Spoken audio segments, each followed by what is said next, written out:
Northwest wine growers are bringing in this year's Pinot Noir harvest as fast as they can. Even a couple of days can make the difference between an off year and a great one.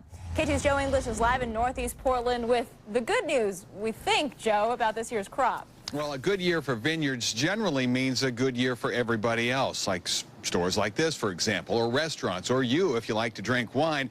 But for local winemakers, figuring out just when to pick the grapes at just the right time, well, it's always a gamble. Most of the fruit is firm.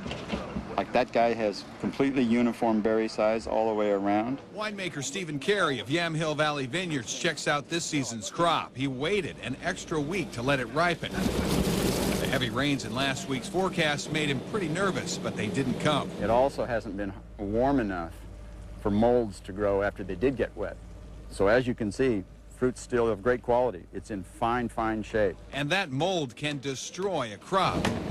Pickers hauled in more than 90 tons of grapes in the last couple of days at Yamhill Valley. That leaves another 170 tons or so still on the vine. As long as it doesn't rain really hard, we'll keep going.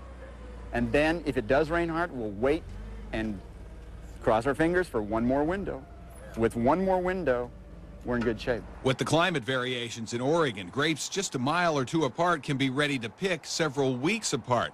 It's a climate that doesn't necessarily make for good grapes year after year like some other growing regions. But when it turns out right, Oregon's crop is exceptional. So in our business plan, in a model, in Oregon, you're going to plan for 1 out of 4 years being an off year. With the weather ahead looking wet again, there's always the chance the grapes waiting to be picked won't look like this. But this is a good start. If you have a small crop or a poor set, you know, you're sort of doomed from the beginning. We're very pleased, we're very happy, and we'd sure like a few more days of good weather.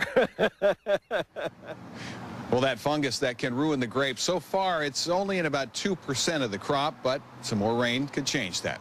Joe English, K2 News. So much science involved. Thanks, Joe.